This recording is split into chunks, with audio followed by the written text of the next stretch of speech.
संस्थापकाय च धर्मस्य सर्वधर्मस्वरूपिणे अवतारवरिष्ठाय रामकृष्णाय ते नमः। स्वामी विवेकानंद का जीवन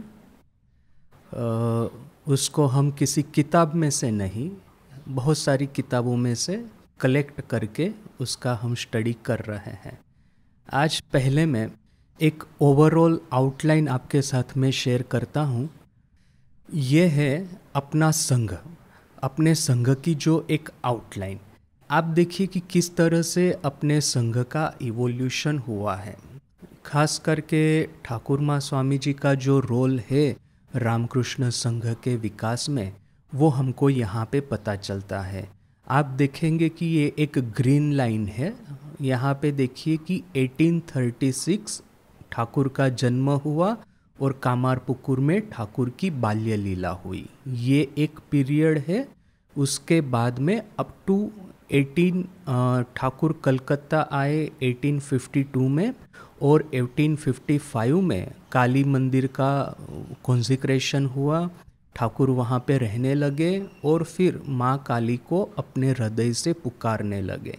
तो वो जो ठाकुर की दक्षिणेश्वर काली मंदिर में साधना है वो 1855 से प्रारंभ होती है, चलती है अप टू 1873। देखिए 1873 की सबसे बड़ी घटना क्या है, वो है षोडशी पूजा। माँ शारदा देवी का दक्षिणेश्वर में आगमन हुआ। ठाकुर ने माँ की पूजा की और फिर माँ की शक्ति से शक्तिमान होकर के धर्म चक्र प्रवर्तन प्रारंभ किया।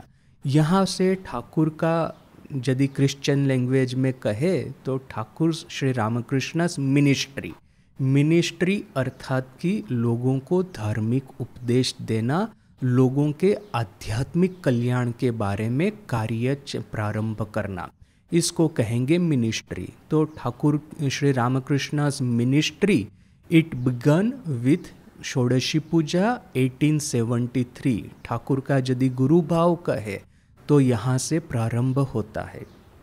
ऑफ कोर्स जिन लोगों ने लीला प्रसंग पढ़ा है उनको तो पता है कि शरत महाराज ने गुरु भाव जो ठाकुर का है उसको 2 चैप्टर में विभाजित किया है, 2 खंड में विभाजित किया है। एक्चुअली प्रथम खंड है गुरु भाव पूर्वार्ध और दूसरा खंड है गुरु भाव उत्तरार्ध। गुरु भाव पूर्वार्ध में क्या है, अच्छा गुरु भाव उत्तरार्ध में क्या है, तो ये षोडशी पूजा के बाद की जो सब घटनावली है, ये रामचंद्र दत्त आते हैं ठाकुर के पास में, नरेन आता है, मास्टर महाशय आते हैं, वो जो सब फेमस घटनावली है वो गुरु भाव उत्तरार्ध में है, जो कि जिसको कि हम यहाँ पे ठाकुर मिनिस्ट्री के रूप में देखते हैं 1873 के बाद में। किंतु इससे पहले भी गुरु भाव पूर्वार्ध में शरत महाराज कहते हैं कि देखिए ठाकुर के जो सखा थे, जो मित्र थे, ठाकुर के जो गुरु थे, उनके प्रति भी ठाकुर ने गुरु भाव में उनके ऊपर में कृपा की थी। सब उदाहरण जग जाहिर है कि किस तरह से तोतापुरी शक्ति को स्वीकार नहीं करते थे, किंतु आखिर में उनको शक्ति को स्वीकार करना पड़ा। किस तरह से भैरवी ब्राह्मणी का ठाकुर के ऊपर में आसक्ति हो गई थी, सबको जाके ऐसा कहती थी कि ठाकुर की आज की जो आध्यात्मिक सिद्धि है वो मेरी ही वजह से है, मैं नहीं होती तो ठाकुर का कुछ नहीं होता। इस तरह का उनके मन में एक घमंड सवार हो गया था। तो फिर किस तरह से भैरवी ब्राह्मणी का उनकी मुक्ति के लिए जो एक आखिरी बैरियर है, उस बैरियर को भी पसार करवा करके, उस बैरियर को, एक आखिरी बंधन जो ठाकुर के गुरुओं पे रह गया था, हो सकता है कि ये जैसे वो ठाकुर कहते हैं ना कि भागवत पंडित को माँ जगदम्बा एक पाश दे करके, एक बंधन डाल करके उनके ऊपर में संसार में रखे रहती है, जिससे क्या होगा कि ये लोगों को भागवत सुना पाए। तो वैसे ही ठाकुर के गुरु जो थे, खास करके ये भैरवी ब्राह्मणी और तोतापुरी, ये दोनों आध्यात्मिक इस शिखर पे सवार थे, आध्यात्मिक इस ऊंचाई को प्राप्त हो चुके थे कि उनको मुक्ति प्राप्त करने में बस 1-2 कदम ही और आगे बढ़ना था। किंतु हो सकता है कि जगदम्बा ने उनको एक एक पाश दे करके बांध के रखा था, जिससे कि वे ठाकुर को उनका जो मार्ग है, तोतापुरी का अद्वैत मार्ग, भैरवी ब्राह्मणी का शाक्त मार्ग, उसमें ठाकुर को वो शिक्षा दे पाए, ठाकुर की साधना में सहाय कर पाए। जैसे ही ठाकुर ने उन साधनाओं में सिद्धि प्राप्त कर दी, वैसे ही अभी उनकी मुक्ति के पथ में अभी कोई बंधन रहा नहीं है। आखिरी बंधन भी छिन्न हो गया और उन्होंने ठाकुर की मदद से उनका आखिरी बंधन छिन्न हुआ और फिर उन्होंने मुक्ति प्राप्त की। तो वो हमको पता है कि शरत महाराज इसको गुरुभाव पूर्वार्ध कहते हैं, किंतु फिर भी अपने एनालिसिस को थोड़ा सा सिंप्लीफाई करने के लिए मैं षोडशी पूजा के बाद में ठाकुर का गुरुभाव प्रारंभ हुआ है, इस तरह से मैं यहाँ पे कैलकुलेट करता हूँ। तो ये जो गुरुभाव षोडशी पूजा के बाद में प्रारंभ हुआ 1873, तो 1886 ठाकुर की महासमाधि तक चला। कितने साल चला ठाकुर का गुरुभाव? तो 13 साल। इसके बाद में देखिए कि स्वामी जी पे साथ साथ ही सब तरह की जिम्मा जवाबदारी आ गई थी संघ की। इनफैक्ट हमको तो पता है कि ठाकुर नरेन को अपने कमरे में अकेले बुला करके उसको इंस्ट्रक्शन देते थे। नरेन खुद कहता है कि ठाकुर ने मुझे कहा है कि सब गुरु भाइयों को इकट्ठा करके रखना है। तो ये जो जिम्मा था ठाकुर की महासमाधि के साथ साथ में ही संघ के जो भविष्य का जिम्मा, संघ की जो एक्टिविटीज़ है, संघ के जो साधक है, उनकी आध्यात्मिक चिंता सब स्वामी जी के ऊपर में आन पड़ी थी और स्वामी जी ने उस जवाबदारी को निभाया था। अप टू 16 ईयर्स 1902 में स्वामी जी की महासमाधि हुई, वहाँ तक स्वामी जी का गुरु भाव रहा था। अभी देखिए कि इसका अर्थ अगेन ये नहीं है कि 1886 के पहले स्वामी जी में गुरु भाव नहीं था, किंतु जब तक ठाकुर थे तब तक। अब देखिए कि बहुत सारी घटनाएं हैं। नरेन किस तरह से हाजरा का जिम्मा लेता है, किस तरह से ये जो इन्वेस्टिगेशन करता है कि ठाकुर इसके हाथ का पानी क्यों नहीं पीते वगैरह। ये जो नरेन के भीतर में ये जो आध्यात्मिक क्यूरियोसिटी थी, वो सिर्फ अपने तक सीमित नहीं थी, ठाकुर की खुद की परीक्षा करता था। क्यों? नरेन को ये मतलब ये श्योर होना है कि ठाकुर फ्रॉड नहीं है, ठाकुर जेन्युइन है। तो ये सिर्फ अपनी आध्यात्मिक उपलब्धि के लिए नहीं होता है। जगत कल्याण यदि जिस फाउंडेशन के ऊपर में आपको करना है, वो फाउंडेशन ही यदि कमज़ोर हो, तो कल भविष्य में कहीं जाकर के उसके ऊपर में आप महल बनाएंगे, तो महल कहीं एक न एक दिन अर्थक्वेक होगा, तब वो टूट करके पूरा धस जाएगा, पूरा गिर जाएगा। तो ये नरेन को तो श्योर होना है। हालांकि नरेन ये सब कॉन्शियसली सोचता होगा कि नहीं, we do not know, but ये जो नरेन ठाकुर की बार बार परीक्षा करता था, जिस भक्तों को ठाकुर खुद एक तरह से रिजेक्ट कर देते थे, उन लोगों को भी नरेन ठाकुर के पास ले आ करके ठाकुर की जो कृपा है उनके ऊपर में बरसे, इस तरह से प्रार्थना करता था। तो नरेन का गुरु भाव तो ठाकुर के रहते रहते ही धीरे धीरे करके प्रस्फुटित हो रहा था। ठाकुर हो, स्वामी जी हो, न कि माँ, तीनों का जन्म ही हुआ है लोक कल्याण के लिए। यानी कि ऐसा कहना कि इस पार्टिकुलर पीरियड में ही उनके गुरु भाव का विकास हुआ, वो तो पैराडॉक्सिकल हो गया, कॉन्ट्राडिक्टरी हो गया। किंतु फिर भी बिकॉज कि हम जब कोई भी हिस्टोरिकल एनालिसिस करते हैं, हम उसको सिंप्लीफाई करते हैं हमारी अंडरस्टैंडिंग के लिए। तो इसीलिए षोडशी पूजा से जो ठाकुर का गुरु भाव, क्योंकि उसके पहले जो ठाकुर का गुरु भाव था वो बहुत सीमित लोगों तक था, ठाकुर के मित्रों तक। काली मंदिर में ये जो कुछ लोग रहते थे, वहाँ पे वो जो टॉयलेट क्लीन करता था, जो गार्डनिंग करता था, वहाँ का जो चौकीदार था, ठाकुर के खुद के जो गुरु थे, वहीं तक, जो कि ठाकुर के आसपास में रहते थे, वहीं तक सीमित था। किंतु उसके बाद में, षोडशी पूजा के बाद में जो व्यापक प्रचार हुआ, व्यापक प्रसार हुआ, उसको हम यहाँ पे कैलकुलेट कर रहे हैं। तो स्वामी जी का भी ठाकुर के रहते रहते, ठाकुर की जो भक्त मंडली है, सब में पता है कि नरेन जैसे कि सबके हृदय का दर्द समझता है, नरेन जैसे कि एक तरह से सबके आध्यात्मिक कल्याण के लिए ठाकुर के पास में जाकर के प्रार्थना कर सकता है। किंतु वो तो रामकृष्ण भक्त मंडली तक ही सीमित था। किंतु बाद में जो संघ को पूरे विश्व में प्रचार करने का जो उन्होंने प्रारंभ किया स्वामी जी ने, उस पार्टिकुलर पीरियड को हम स्वामी जी का गुरु भाव कहेंगे या तो कहेंगे स्वामी विवेकानंदास मिनिस्ट्री। तो वो कितना चला? 16 साल। देखिए, ठाकुर का गुरु भाव चला था 13 साल, नरेन का रहा 16 साल।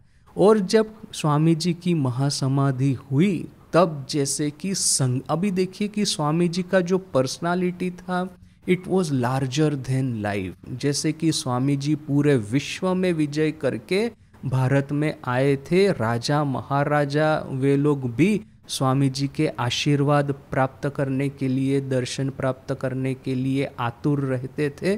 तो इतनी बड़ी पर्सनालिटी का संघ में से चले जाना बहुत सारे लोगों को, बाहर के जो ऑब्जर्वर है उन लोगों को जो कि हिंदू धर्म का अच्छा नहीं चाहते हैं, उन लोगों को ऐसा लगा कि ये रामकृष्ण मिशन है, बस वो अभी मिट्टी में ही मिल जाने वाला है। क्योंकि स्वामी जी जैसा दूसरा पर्सनालिटी, इस तरह का दूसरा युग पुरुष कहाँ दिन प्रतिदिन जन्म ग्रहण करने वाला है। ऐसे लोग तो सेंचुरी में, एक सदियों में एक बार आते हैं। तो रामकृष्ण संघ क्या इस तरह की दूसरी पर्सनालिटी स्वामी जी के महासमाधि के फौरन बाद थोड़ी ना वो प्रोड्यूस करने वाला है। किंतु इन लोगों को पता नहीं है कि एक ऐसी पर्सनालिटी, एक ऐसा व्यक्तित्व रामकृष्ण संघ में मौजूद था उस समय, जो कि स्वामी जी और ठाकुर से भी जैसे कि उनकी आध्यात्मिक सिद्धि और भी ज़्यादा थी, और वो है श्री माँ शारदा देवी।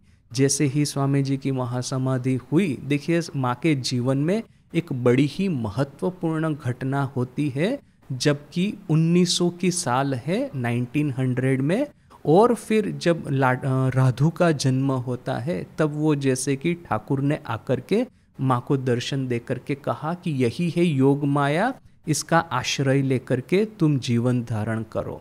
और फिर माँ को तो ये पता ही था, गंभीरानंद जी की माँ की जीवनी है, उसमें अभी हम जो भार स्वीकार जो चैप्टर पढ़ रहे हैं उसमें हमको पता है कि माँ खुद जैसे कि ये बात से बड़ी उनको अच्छे से पता था कि ठाकुर ने मातृभाव का प्रचार करने के लिए उनको पृथ्वी पे रख के गए हैं। और जो बड़ा ही ब्यूटीफुल पैसेज जिसका कि हम पाठ कर रहे थे कि ये जो साधक है वो देवी को अपना एक जननी के रूप में प्राप्त करना चाहता है, देवी के साथ में आबदार करना चाहता है, मान अभिमान करना चाहता है। अपनी जो साधना की ये जो चुनौतियां है, साधना की जो निष्फलता है, वो पूरा दोषारोपण अपनी जननी के ऊपर में करना चाहता है, माँ जगदम्बा के ऊपर करना चाहता है। क्यों? क्योंकि साधक को पता है कि उसकी ना ही शक्ति है, ना ही भक्ति है, ना ही तपस्या है उसमें। तो फिर साधना का क्षेत्र क्या उसके लिए हमेशा के लिए बंद होके रह जाएगा? नहीं, जननी के ऊपर में संपूर्ण भरोसा करके यदि हम साधन क्षेत्र में पदार्पण करते हैं तो 100% पॉसिबिलिटी है कि हमको एक न एक दिन मुक्ति मिल जाए। तो वो जो जननी और संतान, ये जो पूरा डायनेमिक्स हम स्टडी कर रहे थे, उसको जगत में प्रचार करने के लिए ठाकुर ने माँ को तैयार किया था। और ठाकुर और स्वामी जी दोनों ने जैसे कि रामकृष्ण संघ रूपी ये जो इंस्ट्रूमेंट है, ये इंस्ट्रूमेंट माँ के हाथ में रखा था, समर्पित किया था, जिससे कि इस इंस्ट्रूमेंट को माँ सही दिशा दे पाए। अब और नेचुरली है कि यदि हम ये कहेंगे कि 1902 के बाद में माँ का गुरु भाव प्रारंभ होता है, वो तो बड़ा ही गलत होगा, क्योंकि हमको पता है कि ये पहले से ही जैसे कि माँ ठाकुर के प्रति, ठाकुर की जैसे शिष्या भी थी, ठाकुर उनको शिक्षा भी देते थे, किंतु साथ साथ में ठाकुर के प्रति माँ का मातृभाव भी था। इस अर्थ में कि ठाकुर जब बचपना करते थे तो फिर माँ को फिर उनको धीरे से उनको लाइन पे लाना पड़ता था।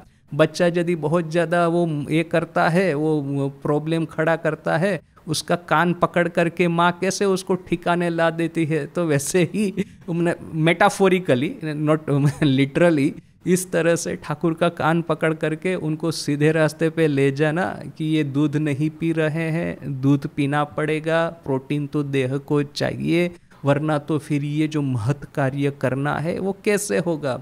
तो वो सब माँ जैसे कि ठाकुर की इस तरह से जननी अपने संतान की रक्षा करती है, जननी अपने संतान की सेवा करती है, इस तरह से माँ ठाकुर के साथ में करती थी।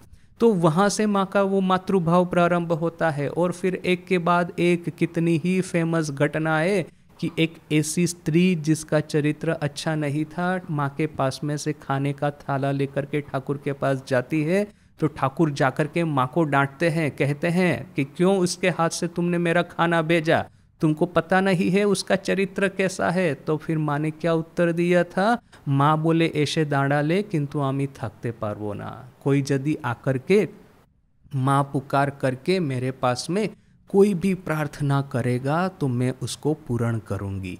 तो ये माँ का मातृभाव, गुरु भाव उसी समय से प्रदर्शित हो रहा था, उसमें कोई प्रश्न ही नहीं है।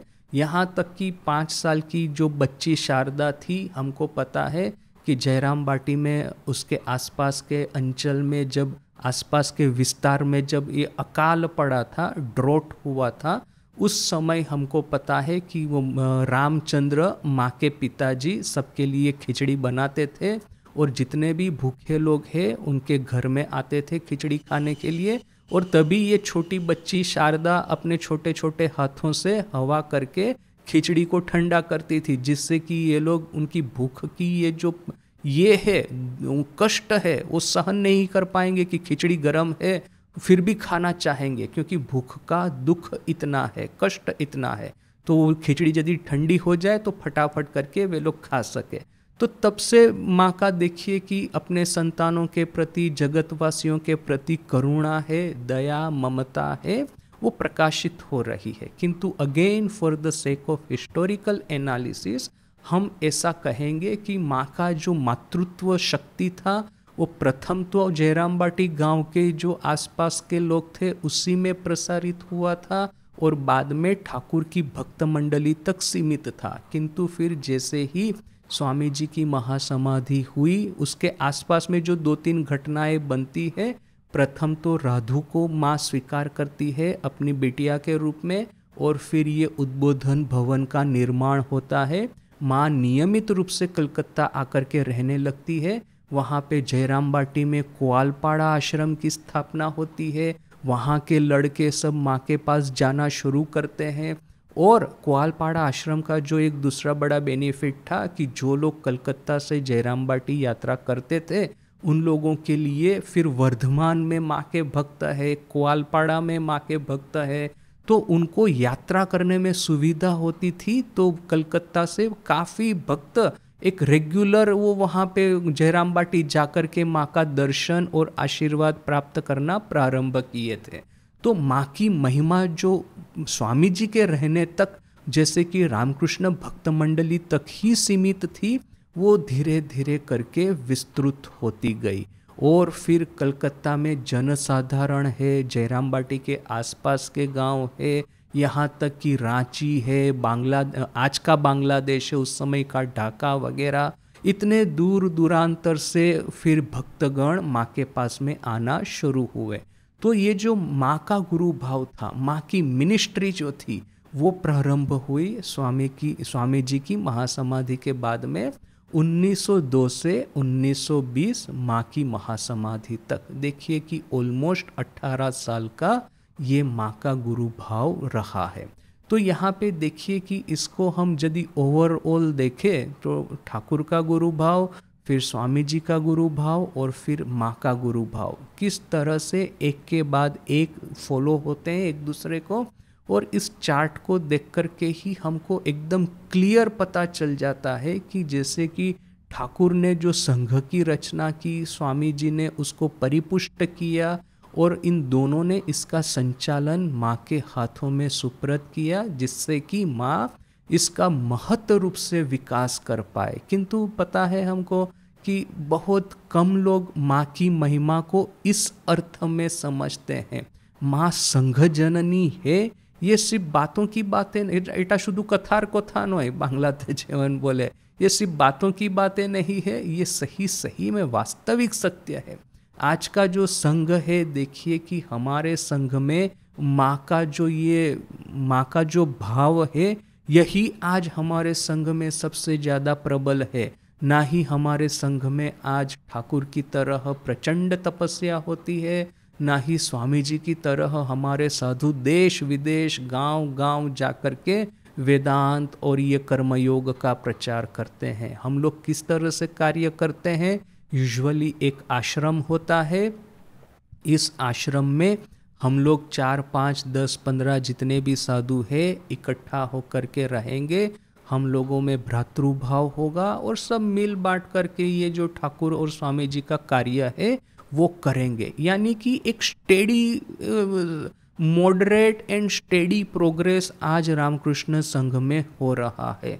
धीरे धीरे करके हम लोग, ऐसा नहीं है कि हम लोग कोई प्रचंड आध्यात्मिक शक्ति हमारे में है, ना ही स्वामी जी की तरह प्रचंड मेधा शक्ति है और इस मेधा शक्ति से हजारों लाखों लोग प्रभावित हो रहे हैं। स्वामी जी की तरह आज कुछ कुछ हमारे पॉपुलर स्पीकर है, किंतु हम सबको पता है कि कहाँ स्वामी जी की मेधा शक्ति और कहाँ ये, तो कोई कंपैरिजन ही नहीं बनती है। तो आज का जो पूरा लाइफ है हमारा, एक मॉडरेट स्पिरिचुअल और कर्मयोग हमको करना है और साथ में मिलकर के रहना है।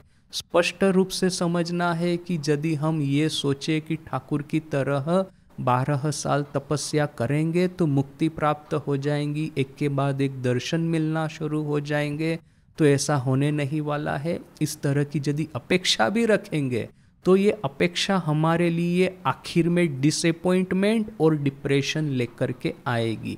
मैंने ऐसे कुछ कुछ साधकों को देखा है, बहुत ही सीरियसली अपने फिलोसॉफी और ये मेडिटेशन की प्रैक्टिस को लेते हैं, किंतु धीरे धीरे करके उनके स्वभाव में एक तरह की विकृति आती जाती है। वे लोगों का स्वभाव है दूसरों के ऊपर में घृणा, दूसरों के ऊपर में द्वेष, दूसरों के ऊपर में तुच्छता, इस तरह का उनका भाव प्रकट होने लगता है। मैं साधना करता हूँ, मैं विद्वान हूँ, दूसरे लोग सब निकम्मे हैं, दूसरे लोग सब आलसी है, दूसरे लोग सब काम कांचन में डूबे हुए हैं, ऐसा एक भाव उनके भीतर में प्रकट होता है। तो आप साधना करते हैं, जो सर्व प्रेम स्वरूप जो ईश्वर है, इष्ट है अपने श्री रामकृष्ण, जो आनंद स्वरूप आत्मन है, ये प्रेम स्वरूप इष्ट और आनंद स्वरूप आत्मन, इनकी आराधना करते करते दूसरे साधकों के प्रति आपके मन में द्वेष प्रकट हो तो फिर इस आराधना किस काम की? आप इष्ट की आराधना कर रहे हैं, न कि शैतान की आराधना कर रहे हैं। तो ये मैंने ऑब्जर्व किया है और इसीलिए इतना जो मेरा 20 साल जो मैंने यहाँ पे बिताया और मैंने दूसरे साधुओं को भी देखा, ये जो अपनी एक्सपेक्टेशन है उसको मॉडरेट रखना है। कोई बहुत ज़्यादा मेधा शक्ति, बहुत ज़्यादा तपस्या, बहुत ज़्यादा ये विजन्स, ये जो आध्यात्मिक कुछ न कुछ ये जो प्राप्ति है, ऐसा कुछ नहीं होने वाला। मॉडरेट रूप से जो होना है सो होगा। जन्म जन्मांतर की यात्रा है, रूटीन को फॉलो करते जाना है। तो ये जो सिस्टम है वो कौन सी सिस्टम है? ये जो अपना हिंदू जॉइंट फैमिली सिस्टम थी वैसी ही ये सिस्टम है। सब लोग अपना अपना कार्य करते हैं। ये मामा मामी, काका काकी, चाचा चाची जो भी साथ में रहते हो हमारे, वो सब, ये माँ पिताजी, नाना नानी, दादा दादी, ये पोता पोती, ये भांजा भतीजा, जो भी है, सब मिल कर के अपना अपना कार्य करते हैं और उसमें ये जॉइंट फैमिली चलता है। मैं बचपन में जॉइंट फैमिली में बड़ा हुआ हूँ, तो मुझे ऐसा ही लगता है कि ये रामकृष्ण मिशन भी एक हिंदू जॉइंट फैमिली की तरह है। तो एग्जैक्टली वही जो स्ट्रगल होती है, वही स्ट्रगल यहाँ पे है। वहाँ पे जो आनंद मिलता था वही आनंद यहाँ पे है। बस वही है कि ठाकुर जैसे कहते हैं, विद्या का संसार और अविद्या का संसार। वो जो जॉइंट फैमिली था उसको मैं अविद्या का संसार नहीं कहूँगा, क्योंकि वो थोड़ा सा ज्यादती हो जाएगा, किंतु एटलीस्ट मैं कह सकता हूँ कि वो विद्या का संसार भी नहीं था, क्योंकि पैसा है, प्रेस्टीज है, ये पावर एंड पोजीशन है, वो तो वासना सबके मन में रहती ही है। किंतु रामकृष्ण मिशन है थियोरेटिकली एटलीस्ट ये विद्या का संसार है। यहाँ पे हमारा लक्ष्य एकमात्र होना चाहिए, इष्ट के प्रति प्रेम और आत्मन का जो आनंद है उसका भोग करने की वासना, मुमुक्षुत्व। ये है हमारे जीवन का केंद्रवर्ती विचार, ये है हमारे जीवन का मुख्य बिंदु। तो ये हो गया एक विद्या का संसार, आज का रामकृष्ण मिशन। देखिए कि इसको हम माँ के जीवन के साथ में, माँ की वाणी के साथ में परफेक्टली मैच करवा सकते हैं। किस तरह से माँ ये सब पागल लोगों को साथ में रह कर के रहती थी, और किस तरह से माँ इन सब से साथ में रहने के बावजूद माँ के मन में ना ही कभी क्रोध होता था, ना ही घृणा होती थी, ना ही द्वेष भाव इनके प्रति होता था। ये जो सोशल लाइफ है, ये जैसे कि हमारे आज के जीवन का, मैं अपने एक्सपीरियंस से कह रहा हूँ कि ये स्पिरिचुअल लाइफ है, ये वर्किंग लाइफ है, उससे भी ज़्यादा हमारे जो साइकोलॉजी को इफ़ेक्ट करता है ना, हमारी ये जो मेंटल हेल्थ को जो इफ़ेक्ट करता है, वो है हमारी सोशल लाइफ। यदि आप बहुत अच्छा कार्य भी कर लेंगे, बहुत अच्छे से रेगुलरली साधना भी कर लेंगे, किंतु जिन लोगों के साथ में आप रहते हैं उनके साथ में यदि वैमनस्य प्रकट हो गया, द्वेष भाव प्रकट हो गया, तो उसका बड़ा ही नेगेटिव इम्पैक्ट अपनी साइकोलॉजिकल हेल्थ के ऊपर में होता है। कभी कभी मैं सोचता हूँ कि मैं जो कर रहा हूँ रामकृष्ण मिशन में, वो सब चीज़ें मैं बहुत अच्छे से कर पाता यदि मैं नर्मदा के किनारे न कि ऐसी कोई जगह पे अकेले रहता। यदि ऐसा हो पाए कि एक ऐसा पोर्टल बना दे, पोर्टल पता है ना कि आप एक जगह से दूसरी जगह पे इंस्टेंटली ट्रैवल कर सकते हैं। साइंस फिक्शन वो कहानियाँ जो होती है, इसमें ये सब पोर्टल बने होते हैं।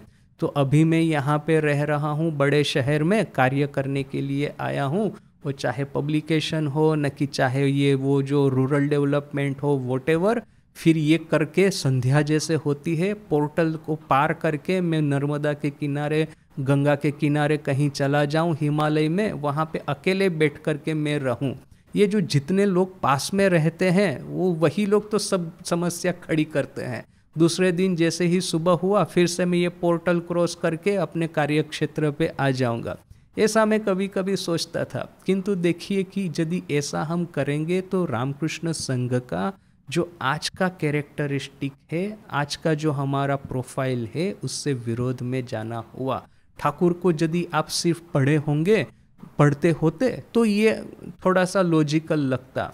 यदि सिर्फ स्वामी जी को पढ़े होते तो ऐसा लगता कि ये रूरल डेवलपमेंट के अलावा जगत में और कुछ नहीं है। मैं वहीं रांची में, जैसे मेरा आखिर में प्लान चल रहा था, गांव में जाकर के रहूँगा, वहाँ पे एक कुटिया बनाऊँगा, रात भर साधना करूँगा, पढ़ाई लिखाई करूँगा और दिन में ये बच्चों को पढ़ाऊँगा। ये हुआ स्वामी जी का असली ये जो मैसेज है, मैंने अपने जीवन में इम्प्लीमेंट किया है। सब कुछ छोड़ करके मैं यहाँ पे रह रहा हूँ, तो सेक्रीफाइस भी किया है, साधना भी कर रहा हूँ, सेवा भी कर रहा हूँ। इससे ज़्यादा और क्या चाहिए स्वामी जी को। किंतु ये ठाकुर और स्वामी जी को ही यदि हम पढ़ते तो ये सब चीज़ें ठीक लगती। किंतु जब हम माँ को लेके आते हैं इस इक्वेशन में, तो ये जो संसार में एक साथ में रहना है, ये जो माया के संसार में एक माया के परे का एक संसार, विद्या का संसार क्रिएट करना है, which is unique message of Shri माँ शारदा देवी। रामकृष्ण संघ का एक यूनिकनेस है। तो इस तरह से यदि हम देखें तो ये पूरा chart it makes a very logical sense कि हाँ, आज का जो संघ है वो जनरली इसी चार्ट को फॉलो कर रहा है। तो ये एक आउटलाइन हमारे जीवन का हुआ। तो अभी देखिए कि हम इस चार्ट में कहाँ पे आए हैं। स्वामी जी की, क्योंकि हम जीवनी हम पाठ कर रहे हैं, अभी हम कहाँ पे आए हैं। ठाकुर की महासमाधि हो चुकी है, स्वामी जी की मिनिस्ट्री प्रारंभ हुई है, स्वामी जी का गुरु भाव जो कि 16 साल चलने वाला है वो अभी प्रारंभ हुआ है। तो अभी हम उसके बारे में थोड़ा सा देखते हैं कि हम कहाँ तक पहुँचे हैं। तो अभी ये देखिए कि ये सब पर्व मैंने डिसाइड किए हैं। हमको पता है कि बाल्य पर्व, साधन पर्व, ठाकुर की ये आनंद पर्व है वहाँ पे, और ये आत्म प्रकाश पर्व है ठाकुर की, ये जो मिनिस्ट्री है उसके साथ रिलेटेड है। तपस पर्व, भारत पर्व, विजय पर्व, उद्योग पर्व, ये है स्वामी जी का गुरु भाव, और ये मातृ पर्व है वो है माँ का गुरु भाव। इसमें हम ये जो ठाकुर की महासमाधि के बाद में जो तपस्या का प्रारंभ हुआ है वहाँ तक अभी हम पहुँचे हैं। देखिए कि ये जो फर्स्ट चैप्टर था उसको हमने पाठ ऑलरेडी कर लिया है। महासमाधि के बाद में क्या चैप्टर का नाम है? After the Mahasamadhi of Shri Ramakrishna, last days in Kashipur, 16 से 30 अगस्त 1886। तो इसका हमने पाठ करके देख लिया कि ठाकुर की महासमाधि की रात को ही माँ को ठाकुर का दर्शन हुआ था, उसके बाद में नरेन को भी ठाकुर का दर्शन हुआ था। इन दोनों दर्शन की वजह से जो साधक, जो ठाकुर की भक्त मंडली है, उनके हृदय में एक गंभीर विषाद, एक गंभीर निराशा जो व्याप्त हो गई थी, इन दोनों दर्शन की वजह से वो ऑलमोस्ट दूर हो गई। सबको पता चल गया कि ठाकुर भले ही चाहे पंचमहाभूत के देह में विराजमान न हो, किंतु सूक्ष्म देह से अपने जो भक्त है उनके हृदय में विराजमान है। तो ये हमने देखा।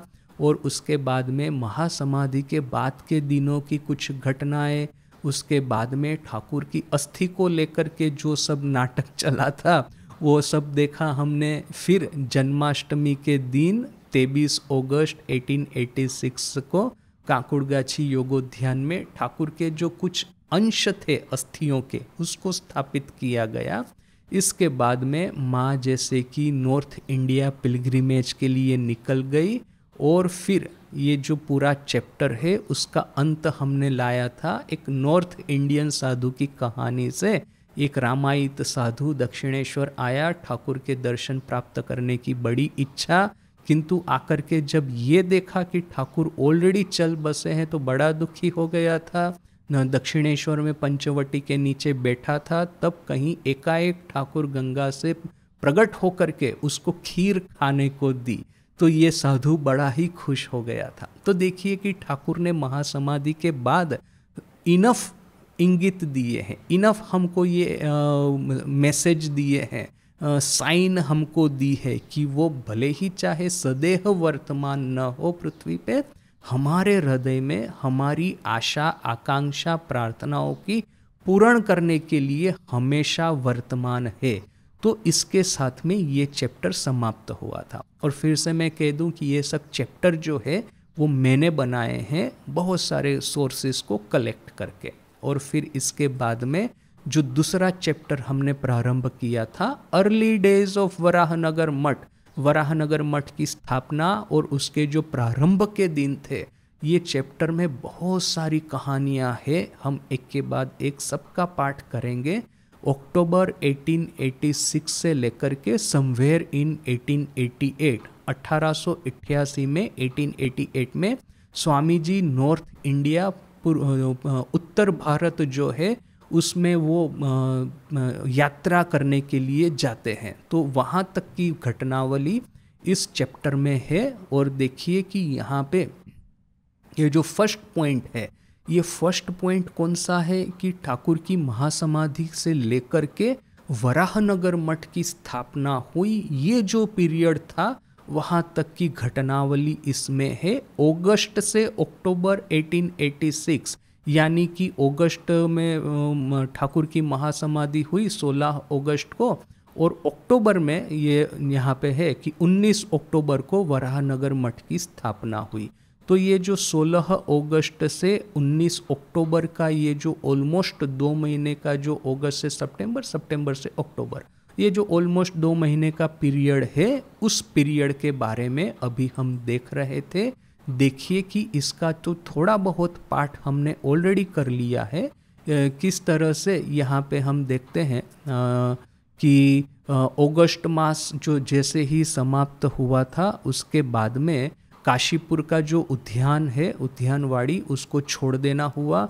और उसके बाद में देखिए हमने ये जो पूरा पैराग्राफ था वैसे तो पढ़ ही लिया है, यहाँ तक हमने पढ़ लिया है। जैसे वो हमको पता है कि उसमें क्या था, काशीपुर उद्यान मंदिर का त्याग करना हुआ और उसके बाद में जो गुरु भाई ये जो त्यागी संतान है वो सब बेर बिखेर हो गए। ठाकुर ने तो सबको एक साथ में इकट्ठा करके रखा था, सबके हृदय को प्रेम के सूत्र से बांध करके रखा था, किंतु ठाकुर के जाने के बाद में ये लोग इकट्ठा होकर के कहाँ रहेंगे, ना ही दक्षिणेश्वर रह सकते हैं।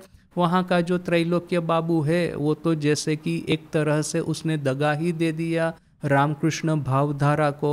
और फिर यहाँ पे काशीपुर जहाँ पे आखिरी दिन बीते थे, तो ये जो प्रवीण भक्त है, जो भक्त ये पैसा देते थे, उन्होंने कह दिया कि अभी सब अपने अपने घर चले जाइए और ये जो 80 रुपया न कि इतना कुछ जो महीने यहाँ पे देते थे वो अभी हम बंद कर देंगे। तो सब जो त्यागी संतान है अपने अपने घर चले गए, किसी किसी के पास में घर जाने के लिए भी जगह नहीं है। कोई लोग है राम बाबू के वहीं पे रह गए, कोई है काली है, लाटू महाराज है, माँ शारदा के साथ में वो वृंदावन वगैरह उत्तर भारत पर्यटन तीर्थ यात्रा के लिए निकल गए।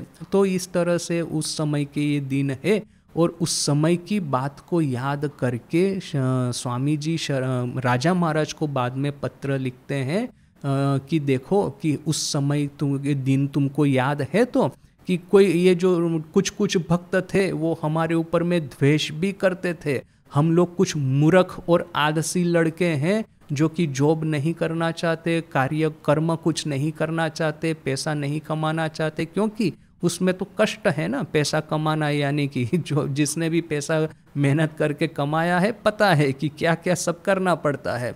तो ये लोग सब आलसी है, निकम्मे है, ऐसा करके ये काम नहीं करना चाहते, वैसा बैठ करके खाना चाहते हैं, इस तरह की उनको हैबिट हो गई है। बोल बोल करके ऐसा बोलते बोलते क्या क्या सब दुष्प्रचार हमारे सामने कर रहे थे उस समय। जैसे यहाँ पे स्वामी जी कहते हैं, केवल बोलोराम सुरेन मास्टर और चुनी बाबू एरा शकले विपदे आमादेर बंधु।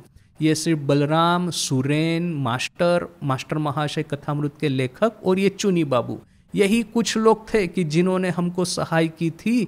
और तो एदे ऋण आमरा कखनो परिशोध करते पारबो ना। इसलिए इनका जो ऋण है हमारे ऊपर में, इनका ये जो हमारे ऊपर में ये एक तरह से ये जो ऑब्लिगेशन है वो हम कभी भी चुकते नहीं कर पाएंगे, कभी भी हम रिपे नहीं कर पाएंगे।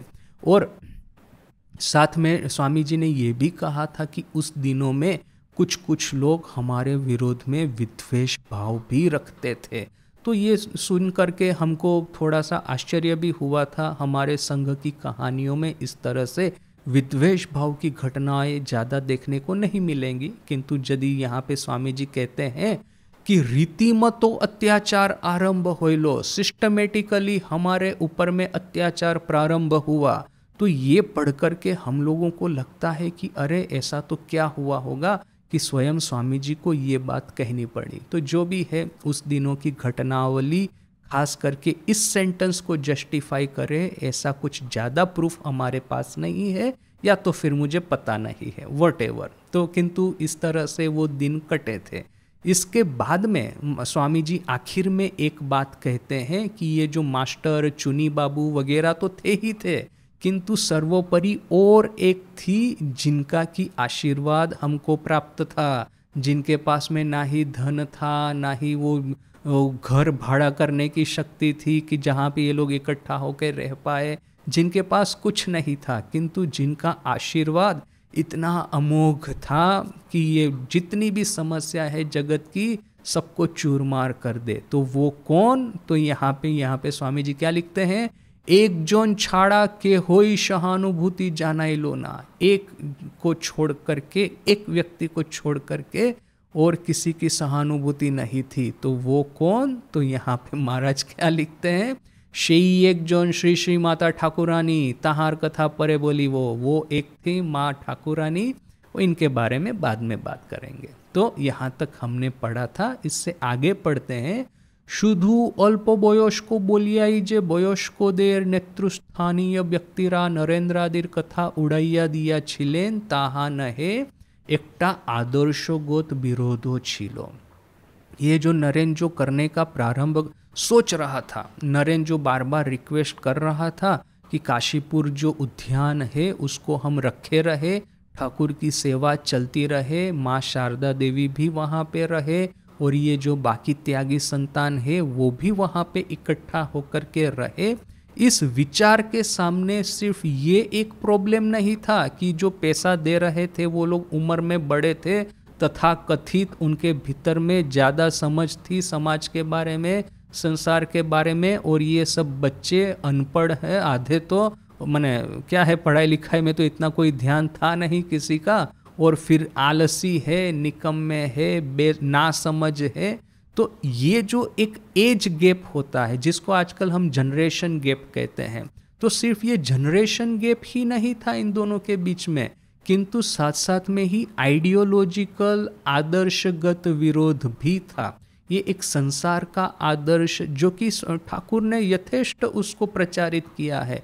ये जो विद्या का संसार, अविद्या का संसार, ऐसा करके जो ठाकुर बार बार कहते हैं, ये गृहस्थ भक्तों को कहते हैं कि तुम लोगों के लिए साधना है ताली लगाते लगाते हरि नाम करना, ताली जैसे लगाएंगे वैसे ही पाप पंखी उड़ जाएंगे, और फिर ये सबको इकट्ठा होकर के ये नृत्य कीर्तन करना, ये जो सब जो साधना ठाकुर ने ये गृहस्थ भक्तों को बताई थी। मास्टर महाशय जिनका कि वो पोर्शन अभी हम कथामृत में पाठ कर रहे हैं कि वो 1883 की वो जो क्रिसमस की छुट्टियों में वहाँ दक्षिणेश्वर रहने के लिए आए, रिट्रीट के लिए आए, तो वहाँ पे आखिर में रिट्रीट कैसे समाप्त होती है, ठाकुर भाव में चले जाते हैं, फिर भाव में से वापस आकर के मास्टर महाशय को कहते हैं तुम अभी घर जाओ, किंतु ये समझना कि घर जैसे तुम्हारा नहीं है, बीवी बच्चे तुम्हारे नहीं है, उनके प्रति जो तुम्हारा ऋण है,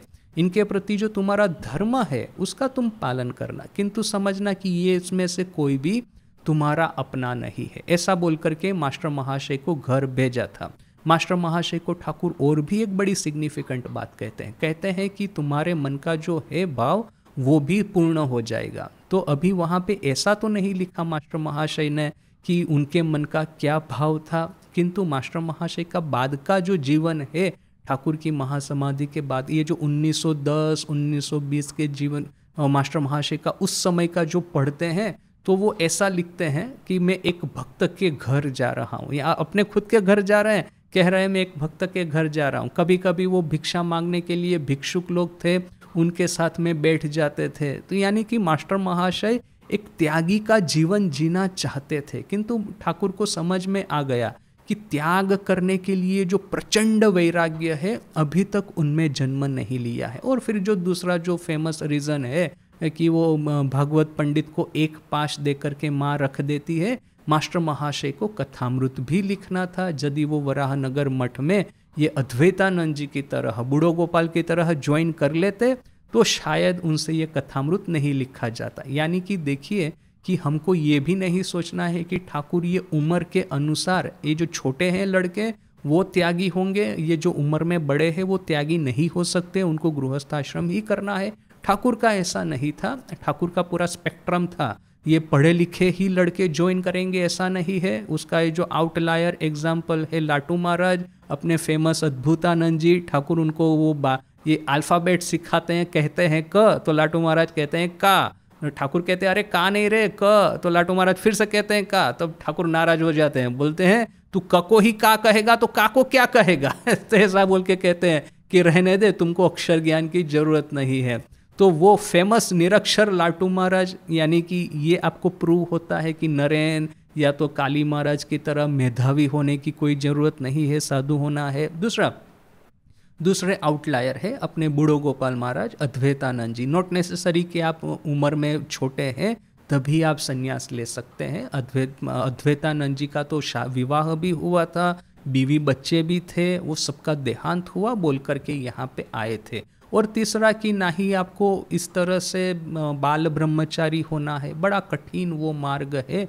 इनफ एग्जाम्पल, जो राजा महाराज स्वयं एक आउटलायर है इस एग्जाम्पल में, उनका विवाह भी हुआ था और उनका बच्चा भी हुआ था। तो ये देखिए कि ठाकुर के सामने इस तरह के कोई क्राइटेरियाज नहीं है कि उसको आज के जो रामकृष्ण मिशन में है, आपको अनमेरिड होना है, आपका जो एज लिमिट होना चाहिए 28 ना 25 जो भी है, और आपको ग्रेजुएट होना है, तो ये सब जो क्राइटेरिया है ठाकुर के समय नहीं थे। जो भी आता है उसके हृदय में, क्योंकि देखिए आज कोई यहाँ पे आता है ज्वाइन करने के लिए, उसके हृदय में देख करके उसका वैराग्य कितना प्रचंड तीव्र है, ये सब असेसमेंट करना मुश्किल है। उस समय ठाकुर के, वो तो ठाकुर स्वयं थे, मैंने वो असेसमेंट करने की शक्ति जो थी, दूसरों के हृदय में देखने की शक्ति वो भी उनकी तो थी अद्भुत, और दूसरा कि मुट्ठी भर, चंद मुट्ठी भर लोग उनके पास में आते थे, तो सबको इंडिविजुअल लेवल पे वो एसेस कर पाते थे। तो आज ऐसा नहीं हो सकता है बोल करके कुछ जनरल क्राइटेरिया रख दिए हैं, ठाकुर के समय ऐसा नहीं था। तो देखिए कि ये जो एक पूरा था कि एक स्नेह के सूत्र में सबको बांध करके एक संघ की रचना करना और इस संघ की आगेवानी नरेन को देना, समहाउ ये जो पूरा ड्रामा चल रहा था ठाकुर के आखिरी समय में, ये रामचंद्र वगैरह जो प्रवीण भक्त थे, उम्र में बड़े, वे लोग वहाँ पे आते तो थे काशीपुर में। Somehow they miss this entire event, entire ये जो घटनावली है उन्होंने मिस कर दी। और इसीलिए जब ठाकुर की महासमाधि के बाद में नरेन ने ये कहना चालू किया कि इकट्ठा होकर के रहना है, साधना करनी है, संसार त्याग करना है, संन्यास ग्रहण करना है, तो ये बात ये रामचंद्र दत्त जैसे भक्तों को इतना आश्चर्यजनक लगी कि उन्होंने स्वामी जी का विरोध करना शुरू कर दिया। इसलिए यहाँ पे ये महाराज जी लिखते हैं कि ये जो नरेन वगैरह जो थे, उनके साथ में सिर्फ जनरेशन गैप नहीं था, आदर्श का भी एक बहुत बड़ा विरोध था। आमरा पूर्वेई उल्लेख कोरिया छी, प्रवीण देर काहार काहारो मते सन्यास ग्रहण श्री रामकृष्णेर अनुमोदितो छिलो ना, सुतरान मठ स्थापन ओ निरर्थक। हमने पहले ही कहा है कि जो बड़े थे, प्रवीण यानी कि उम्र में बड़े, उनके मत अनुसार संन्यास ग्रहण ठाकुर का अनुमोदित नहीं था, अर्थात कि संन्यास ग्रहण के प्रति ठाकुर का कोई मंतव्य अच्छा नहीं था, ठाकुर का मंतव्य नहीं था, इसलिए मठ स्थापन करना निरर्थक है। कथामृतेर एक स्थाने आछे, कथामृत में एक जगह पे मास्टर महाशय ने लिखा है, आज महिमा चरणेर शहीद ठाकुरेर कथा वार्ता शुन्या कोनो भक्त भाव छेन, ठाकुर तो संसार त्याग करीते बोललेन ना, बरम बोले छेन संसार केल्ला स्वरूप, এই কেল্লায় থেকে काम क्रोध इत्यादि संगे युद्ध करते पारा जाए, अतएव एक रकमे बला होलो श्री जीवन मुक्त संसारे थाकते पारे। आदर्शो केशव सेन। यहाँ पे मास्टर महाशय महिमाचरण के साथ में ठाकुर का वार्तालाप हो रहा था, उसको रेफर करके कहते हैं कि ठाकुर ने तो संसार त्याग करने के लिए कहा नहीं है, उसके ऑन दी अदर हैंड ऐसा कहा है कि संसार तो किले के तरह है, किले में रह करके काम क्रोध वगैरह जो शत्रु है उनके साथ में अच्छे से युद्ध कर सकते हैं। इसलिए एक तरह से यदि कह सकते हैं कि जो जीवन मुक्त है वो संसार में रह सकता है। आदर्श है केशव सेन। हालांकि यहाँ पे उन्होंने क्वेश्चन मार्क लगाया है कि केशव सेन सही में आदर्श है कि नहीं। देखिए मास्टर ठाकुर एक बार ये जो किले का जो उदाहरण दिया है, ठाकुर एक बार कहते हैं, एक वही ब्राह्म भक्तों को ही कहते हैं कि देखो तुम लोग तो किले में से युद्ध कर रहे हो, बड़ा अच्छा है, मैं खुले मैदान में युद्ध कर रहा हूँ बोल करके मुझे बड़ा ही कष्ट सहन करना पड़ा है। ऑब्वियसली किले में युद्ध करेंगे तो ये तीर है वगैरह से आप आराम से अपने को बचा सकते हैं, और जो बाहर मैदान में जो खुले में जो शत्रु सेना है उसके ऊपर में आप आसानी से वार कर सकते हैं, आसानी से उनके ऊपर में तीर वगैरह छोड़ करके उनको मार सकते हैं। किंतु यदि आप किला छोड़ करके बाहर आकर के वो जो खुले मैदान में शत्रुओं के साथ युद्ध करेंगे तो फिर तो आपके पास में प्रोटेक्शन नहीं है। किंतु ऐसा कब करना है? जब हमारी ईश्वर प्राप्ति की एम्बिशन इतनी हाई हो, इतनी बड़ी हो कि फिर अभी किले का भी प्रोटेक्शन नहीं चाहिए। साधन क्षेत्र में कामना वासनाओं के साथ में युद्ध करते करते यदि जीते तो स्वर्ग प्राप्त होगा, और यदि मरे तो फिर हमको यश प्राप्ति होगी। ये जो गीता में कृष्ण करते हैं ना, त्वा वा प्राप्स्य से स्वर्गम, यदि हत्या होगी तो स्वर्ग प्राप्त होगा, और यदि जीत जाओगे तो इस धरा को तुम भोगोगे। ये जो अर्जुन को ये भगवान कृष्ण कहते हैं। तो यहाँ पे भी ऐसा है कि यदि खुले में युद्ध करते करते यदि मर जाएंगे तो स्वर्ग प्राप्त होगा, जीत जाएंगे तो पृथ्वी को भोगेंगे। तो वैसे ही यहाँ पे ठाकुर इनको कहते हैं ब्राह्मण भक्तों को। दूसरा है कि ये जो किले का जो उदाहरण दिया है वो वही आज का रामकृष्ण मठ, जैसे कि हमने ऑलरेडी डिस्कस किया कि ठाकुर की जो समय की जो प्रचंड साधना थी, इवन ठाकुर की साधना को तो छोड़ ही दीजिए, ये जो वराहनगर मठ के जो प्रसंग है एक के बाद एक हम पाठ करेंगे तो हमको लगेगा कि कंपेयर टू दैट आज के युग में हम कुछ भी नहीं कर रहे हैं। आज के रामकृष्ण मिशन, दूसरे साधुओं की बात नहीं कर रहा, मैं खुद की बात कर रहा हूँ। वो जो वराहनगर मठ की जो तपस्या है, बाद में ये जो परिव्राजक दिनों की जो तपस्या है, उसके सामने मेरा जीवन की तपस्या कुछ भी नहीं है। मैंने 100 पर जो स्वामी जी यदि 100% किए होंगे वराहनगर मठ में गुरु भाई, तो ये 0.0001% भी तपस्या मैंने नहीं की अपने जीवन में। तो यहाँ पे ठाकुर एक तरह से देखे तो भविष्य का जो रामकृष्ण मिशन है उसका भी एक ये दे रहे हैं, एक इंगित कर रहे हैं, जैसे कि एक पूर्वाभास दे रहे हैं कि हाँ भविष्य में एक दिन आएगा कि जबकि ये जो यंग लड़के जो यहाँ पे आएंगे उनकी तपस्या करने की शक्ति बड़ी मॉडरेट होगी, तो उनको इस तरह से किले में बैठ करके ही लड़ना है। आज का जो रामकृष्ण संघ है हम इतने सेफ है, हम लोग रूटीन फॉलो करते हैं। सुबह को मंगल आरती में जाना है, इवनिंग संध्या आरती में जाना है, दिन के दौरान बैठ करके ऑफिस में कार्य करना है, और फिर अर्ली मॉर्निंग लेट इवनिंग मंगल आरती और संध्या आरती के बाद जो आधा एक घंटा मिलता है वो नाम स्मरण करना है। और तो यही है हमारा जीवन, इससे कोई बहुत बड़ी तपस्या हम लोग नहीं, एटलीस्ट मैं नहीं करता हूँ। एकादशी का उपवास शायद किया तो किया, सप्ताह में एक दिन पूरी रात बैठ करके जग करके जप यज्ञ किया तो किया। इसके अलावा बीच बीच में एक आध महीना छुट्टी लेकर के कहीं तपस्या के स्थान पे गए, भिक्षा मांग करके रहे, जैसे कि ये उत्तरकाशी वगैरह, वहाँ पे सत्र चलता है तो हमारे साधुओं वहाँ पे जाकर के रहते हैं। दिन के दौरान कोई शास्त्र चर्चा हो रही है, शास्त्र पाठ हो रहा है तो वो अटेंड करेंगे, सत्र में से भिक्षा ग्रहण करेंगे और वहीं वो गंगा का जल पान करेंगे कुटिया में रहते रहते। ऐसा एक आध 2 महीने कर लेंगे। बहुत ज़्यादा तपस्या करने की इच्छा हुई तो ये नर्मदा परिक्रमा कर लेंगे। यही तो मैंने सुना है, यही मैंने देखा है, यही मैंने किया है। इससे ज़्यादा मुझे पता नहीं है कि हम लोगों में करने की शक्ति है कि नहीं। तो ये भविष्य का जो रामकृष्ण संघ है उसका इंगित एक पूर्वाभास ठाकुर यहाँ पे दे रहे हैं। किंतु ये भविष्य के रामकृष्ण संघ का स्थापन करने के लिए जो प्रचंड तपस्या जो करनी पड़ेगी, जिस तपस्या के फाउंडेशन पे ये भविष्य का संघ खड़ा रहेगा, वो तपस्या करनी थी इन 18 लोगों को, ये 16 डायरेक्ट डिसाइपल और माँ और ठाकुर, इन 18 लोगों की तपस्या है, प्रचंड तपस्या है बोल करके आज हम एक moderate life, spiritual life lead कर पा रहे हैं। So this is the foundation, ये फाउंडेशन है बोल करके भविष्य का संघ सिक्योर होगा। किंतु बाकी जो है ये जो रामचंद्र वगैरह वे लोग बोलते हैं आज से ही वो चालू हो जाए तो वो तो होने वाला नहीं है। रामकृष्ण मठ आज का जो रामकृष्ण संघ है उसका एक माने उसको उसकी कल्पना वे लोग बोल रहे हैं कि आज से ही प्रारंभ हो गई, ठाकुर की महासमाधि से ही प्रारंभ हो गया। किंतु नहीं, अभी भी बहुत सारी तपस्या करनी है, बाद में यह सब प्रारंभ होगा।